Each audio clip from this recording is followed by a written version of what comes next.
आज ही Doubtnut app download करें। Doubtnut पर होगा अब आपके सभी मैथ्स, केमिस्ट्री, फिजिक्स और बायोलॉजी डाउट्स का सफाया।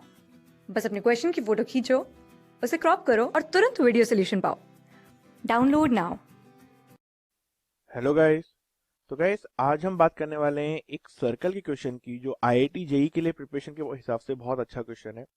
तो बच्चे अभी क्लास 12th में उनका रिवीजन हो जाएगा और जो क्लास 11th में उनके लिए काफी अच्छा क्वेश्चन है ये। तो क्वेश्चन कुछ इस तरीके से है कि हमारे पास दो सर्कल हैं, इन दोनों सर्कल के इंटरसेक्शन पॉइंट से एक सर्कल पास कर रहा है जो थर्ड सर्कल के डायामीटर से पास करता है। तो हमें बताना है वो जो सर्कल इन दोनों के इंटरसेक्शन से और इसके डायमीटर से पास करता है उसकी इक्वेशन क्या होगी। तो guys first try to solve this problem and then watch for solution. तो देखिए जैसा हमारा क्वेश्चन है, क्वेश्चन पढ़ लेते हैं एक बार। Find the equation of a circle passing through the point of intersection of circle. ठीक है, तो इन दोनों सर्कल के इंटरसेक्शन जो पॉइंट है उससे पास करता है। देखिए इसके लिए आपको थोड़ा सा फैमिली ऑफ सर्कल की नॉलेज होनी चाहिए कि जैसे अगर आपके पास कोई एक सर्कल S1 है और एक सर्कल S2 है, तो इन दोनों का जो इंटरसेक्शन पॉइंट है, जैसे एक इंटरसेक्शन पॉइंट ये है और एक इंटरसेक्शन पॉइंट ये है, इन दोनों पॉइंट से पास करने वाले जितने भी सर्कल होंगे उनको आप पैरामेट्रिक फॉर्म में या फिर फैमिली ऑफ सर्कल की फॉर्म में लिख सकते हैं। और वो क्या होता है, S1 plus lambda times of S2 is equal to 0। इसका मीनिंग क्या हो गया कि अब इन दोनों पॉइंट से पास करने वाले जितने भी सर्कल पॉसिबल होंगे वो हम इस इक्वेशन के थ्रू लिख सकते हैं। अब एक और इंपॉर्टेंट चीज आगे देखते हैं, उसके लिखा हुआ है also passing through for diameter of the circle. एक थर्ड सर्कल और है, तो जो सर्कल इन दोनों के इंटरसेक्शन पॉइंट से पास कर रहा है वो इस सर्कल के डायमीटर से भी पास कर रहा है। ठीक है, तो हमें उस सर्कल की इक्वेशन बतानी है। देखो एक और यहाँ पे इंपॉर्टेंट चीज होती है, शायद आप में से बहुत लोगों को पता होगी ये चीज, कि अगर कोई दो सेट करते हैं तो इनकी जो आपकी कॉमन कॉर्ड होती है, जो कॉमन कॉर्ड की इक्वेशन होती है, इसको हम लिख सकते हैं S1 minus S2 is equal to 0। ठीक है, तो इन दोनों प्रॉपर्टीज का हम यहाँ पे यूज करेंगे इस क्वेश्चन को सॉल्व करने में। ठीक है गाइस, तो देखो तीन सर्कल हैं, तो सबसे पहले सर्कल को मैं S1 बोल देता हूँ, सेकंड सर्कल को मैं S2 बोल देता हूँ, अब थर्ड सर्कल को मैं S3 बोल देता हूँ। अब हमारा जो रिक्वायर्ड सर्कल है वो S1 और S2 के इंटरसेक्शन पॉइंट से पास करता है, तो उसकी जनरल इक्वेशन क्या हो जाएगी, S1 प्लस लैम्डा S2। ठीक है, अब इस सर्कल को लेट से मैं कुछ S4 बोल देता हूँ एक बार के लिए, थोड़ा समझने में आसान हो जाएगा। तो अब S1 प्लस लैम्डा S2 हमारे सर्कल की इक्वेशन हो गई। अब ये कोई एक सर्कल S4 है, मैं यहाँ दो सर्कल बनाता हूँ थोड़ा सा समझाने के लिए।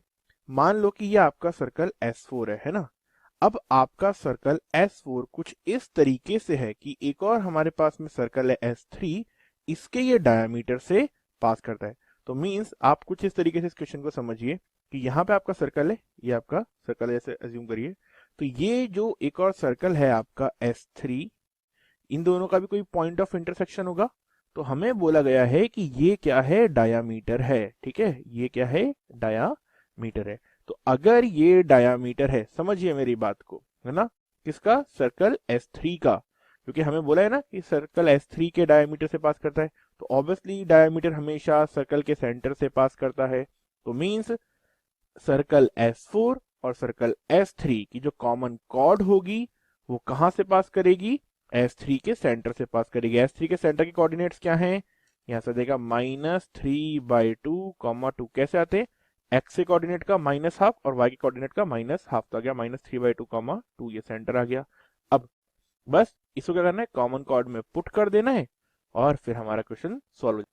बट देखो कॉमन कॉर्ड निकालने के लिए हम डायरेक्ट S4 माइनस S3 नहीं कर सकते हैं। S4 की इक्वेशन इस फॉर्मेट में है और S3 की इक्वेशन इस फॉर्मेट में है, और ऐसा क्यों नहीं कर सकते वो भी मैं आपको समझाता हूं। तो देखिए अगर S4 की इक्वेशन में मैं S1 और S2 को दोनों सब्स्टिट्यूट कर दूं तो आपकी S4 की इक्वेशन कुछ ऐसी बन रही है। ठीक है, अब अगर आप देखेंगे यहाँ पे x स्क्वायर का कोफिशिएंट आपके पास है 1 प्लस लैम्डा, वाई स्क्वायर का कोफिशिएंट भी आपके पास में 1 प्लस लैम्डा, और अगर आप S3 की इक्वेशन देखेंगे तो यहाँ पे आपके पास में एक्स स्क्वायर वाई स्क्वायर का कोफिशिएंट है 1। तो अब अगर आप S4 माइनस S3 करेंगे तो क्या होगा, आपका लैम्डा एक्स स्क्वायर और लैम्डा वाई स्क्वायर बच जाएगा, जबकि S4 माइनस S3 क्या है, कॉमन कॉर्ड की इक्वेशन, जो एक स्ट्रेट लाइन है। तो क्या यहाँ पे जो एक्स स्क्वायर और वाई स्क्वायर का कोफिशिएंट है वो क्या होना चाहिए, 0। तो उस केस में वो नहीं होगा। तो अब दो चीज कर सकते हो, या तो पूरी इक्वेशन S4 का 1 प्लस लेमडा से डिवाइड करके S4 माइनस S3 करो, या फिर इसे हम क्या कर सकते हैं, S4 माइनस, तो देखो S4 माइनस, अब क्या करूं मैं, S3 के भी कोएफिशिएंट को 1 प्लस लेमडा बना दूं, तो देखो 1 plus lambda times of S3 is equal to 0 भी लिख सकता हूं। दोनों ही सही है। अब अगर मैं दोनों ही तरीके से करूंगा तो देखो क्या होगा, एक्स स्क्वायर कोएफिशिएंट तो कैंसिल आउट हो जाएंगे दोनों के, कोई दिक्कत नहीं। एक्स वाई और कांस्टेंट टर्म को अब हम सबट्रैक्ट कर लेते हैं। तो देखिए सबट्रैक्ट करने के बाद जो हमारी इक्वेशन आएगी वो कुछ इस तरीके से आएगी। ये एक लिनियर इक्वेशन है और ये किसे रिप्रेजेंट करती है, ये S3 और S4 की जो कॉमन कॉर्ड है उसे रिप्रेजेंट करती है। अब लेमडा की वैल्यू निकालनी है हमें यहाँ पे, है ना, देखो लेमडा की वैल्यू निकालनी है। अब लेमडा की वैल्यू कैसे निकलेगी, हमें पता है इस सर्कल का सेंटर कितना है, -3/2, 2। तो ये जो लाइन है ये -3/2, 2 से पास करेगी। अब क्या करेंगे, इस लाइन में हम -3/2, 2 सेटिस्फाई करा देंगे। जैसे ही हम एक्स और वाई को यहाँ पे सब्स्टिट्यूट करेंगे हमें लेमडा की वैल्यू मिल जाएगी। तो जैसे ही आप सब्स्टिट्यूट करोगे और सॉल्व करोगे तो आपकी जो लेमडा की वैल्यू आ जाती है वो आती है इक्वल टू -18/5। तो ये हमारी लेमडा की वैल्यू भी आ गई। बस इसी के लिए तो हमने पूरा इतना गेम किया था। अब जैसे ही हमें लेमडा की वैल्यू पता चली, S4 की इक्वेशन में क्या करना है, यहाँ पे लेमडा की वैल्यू सब्स्टिट्यूट कर दो और आपको सर्कल की इक्वेशन मिल जाएगी।